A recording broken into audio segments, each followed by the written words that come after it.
Hello friends, तो आज हम जानेंगे हमारे इस लेक्चर में एनवायरमेंटल इम्पैक्ट असेसमेंट के बारे में। एनवायरमेंटल इम्पैक्ट असेसमेंट क्या होता है? ठीक है। अब मैं वापस आपको एक बार वापस बता देता हूँ कि फॉर एग्जांपल जैसे मैंने कोई नया टाउनशिप डेवलप की है ना। ठीक है। टाउनशिप डेवलप की है ना। अब इसके अंदर मैं क्या क्या कंस्ट्रक्ट कर रहा हूँ? मल्टी स्टोरी बिल्डिंग में इसके अंदर कंस्ट्रक्ट कर रहा हूँ। मैं चाहता हूँ कि कुछ एरिया इंडस्ट्रियल की तरह लिए भी डेवलप रहे, कुछ एरिया कमर्शियल के लिए भी रहे, कुछ एरिया जो है आपका रेजिडेंशियल के लिए रहे, कुछ मल्टी स्टोरी के लिए रहे। अब ये पूरा का पूरा एक प्रोजेक्ट है। या फिर मैं चाहता हूँ, मान लीजिए मैं कोई एक बड़ी इंडस्ट्री जो है वो डाल रहा हूँ, है ना, इंडस्ट्री। ठीक है।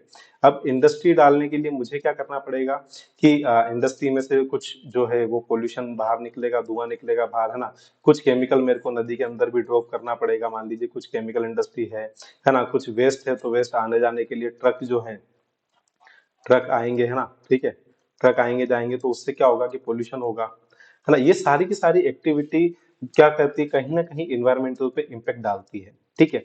तो उस इन्वायरमेंटल के जो इम्पेक्ट आएगा उसको हम या तो कार्बन जो फुटप्रिंट होता है उसके रेस्पेक्ट में, या अलग अलग इसके पैमाने होते हैं उस रेस्पेक्ट में हम इसको कैलकुलेट करते हैं, जिसे हम बोलते हैं इन्वायरमेंटल इम्पैक्ट असेसमेंट, EIA, है ना।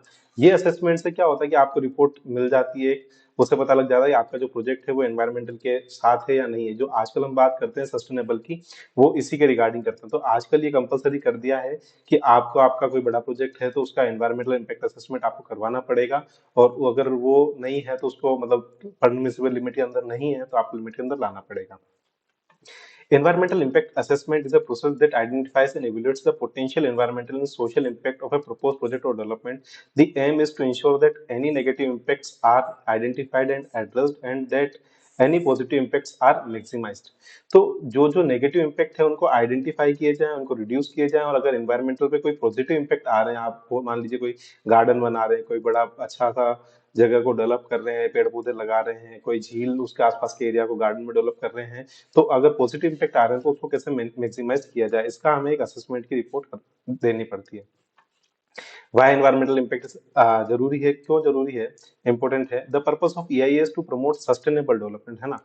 ऑब्वियसली बात है कि आपका जो प्रोजेक्ट है उसका डेवलपमेंट सस्टेनेबल होना चाहिए, है ना। Considering the environmental, social and economic impact of propose project or development, यही help decision maker to make informed decision by identifying evaluating potential impact and providing recommendation for mitigation measures. तो इसके क्या होता है कि आपको पता लग जाता है कि आपका जो प्रोजेक्ट है वो कैसा है। अगर वो सही है तो आपको कोई दिक्कत नहीं है। अगर उसमें मान लीजिए कोई इम्पैक्ट मिटिगेशन मेजर्स लेने हैं कि हाँ हम ये रिड्यूस कर सकते हैं, ये ऐड कर सकते हैं, तो वहां पर उसको वो डिसीजन मेकिंग आपकी ईजी हो जाती है।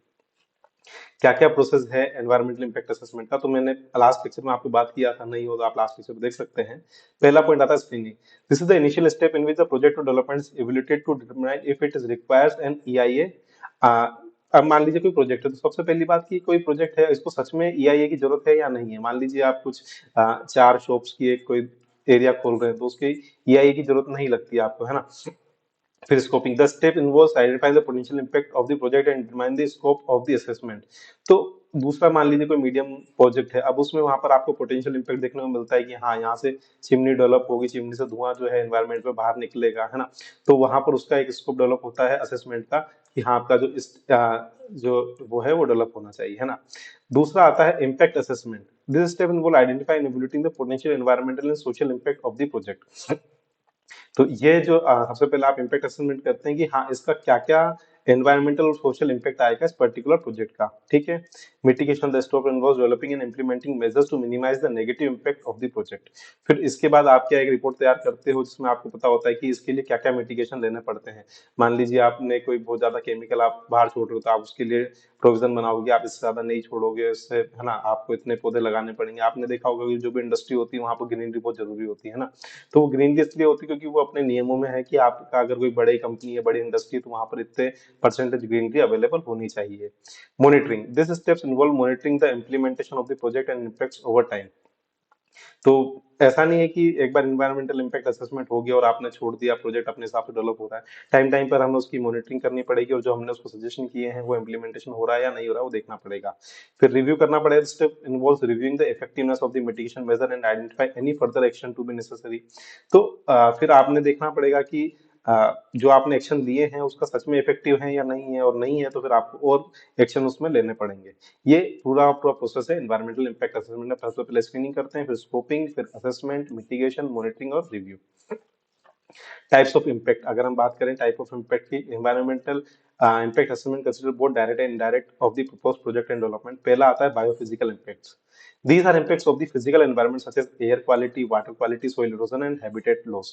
अब मान लीजिए कोई फॉरेस्ट है ना, ठीक है, फॉरेस्ट है, फॉरेस्ट के अंदर मान लीजिए आप कोई प्रोजेक्ट डेवलप कर रहे हैं या कोई हाईवे आप प्रोजेक्ट के अंदर से निकाल रहे हैं, तो उससे क्या क्या नुकसान हो सकता है? वहाँ की वाटर क्वालिटी इफेक्ट हो सकती है, एनवायरनमेंट को नुकसान हो सकता है, आपको पेड़ पौधे निकालने पड़ सकते हैं, जो हैबिटेट, जो लोग वहाँ रह रहे हैं, जो जानवर वहाँ रहे हैं, उनका नुकसान हो सकता है, सोइल का एरोजन हो सकता है ना। फिर दूसरा हमें देखना पड़ता है social economy. These are impacts on people and communities such as employment opportunities, income generation and quality of life. अब मान लीजिए कोई इंडस्ट्री आ रही है किसी पर्टिकुलर एरिया में, तो हमें ये भी है कि एनवायरनमेंट तो नुकसान हो रहा है थोड़ा सा वहाँ पर, लेकिन उससे सोशल एक कुछ इम्पैक्ट आ रहा है कि वहाँ के लोगों को जो है रोजगार मिल रहा है ना, इनकम जनरेट हो रही है, लोगों की क्वालिटी ऑफ लाइफ इंक्रीज हो रही है। Cultural impact, these impacts are cultural heritage sites and traditional land uses. तो कुछ मान लीजिए आप कल्चरल साइट जो है आप वो डेवलप करने की तरफ आगे बढ़ गए, है ना, तो उसका क्या इम्पैक्ट आएगा।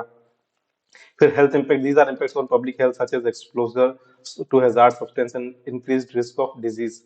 तो कई जगह पे मान लीजिए कुछ केमिकल फैक्ट्रीज होती है या कुछ एक्सप्लोसिव बनाने की फैक्ट्रीज होती है, बोल सकते हैं आप जो न्यूक्लियर पावर प्लांट होते हैं, है ना, तो उनका कहीं ना कहीं हेल्थ के ऊपर इम्पैक्ट आता है, हैजार्ड सब्सटेंस के ऊपर इम्पैक्ट आता है, तो ये कहीं ना कहीं डिजीज, स्किन डिजीजेस हो गया, इनका खतरा बढ़ता है। तो ये कुछ इम्पैक्ट हैं, इसमें पहला आ गया अपना बायोफिजिकल इम्पैक्ट, दूसरा आ गया सोशो इकोनॉमिक, तीसरा कल्चरल इम्पैक्ट और चौथा आ गया अपना हेल्थ इम्पैक्ट। आई होप आपको अच्छे समझ में आया होगा। कंक्लूजन की बात करते हैं, environmental impact assessment is an important tool for promoting sustainable development bye identifying and evaluating the potential environment, social impact and proposed project and development। It helps decision maker to make informed decision and ensure that any negative impact are addressed and positive impacts are maximized।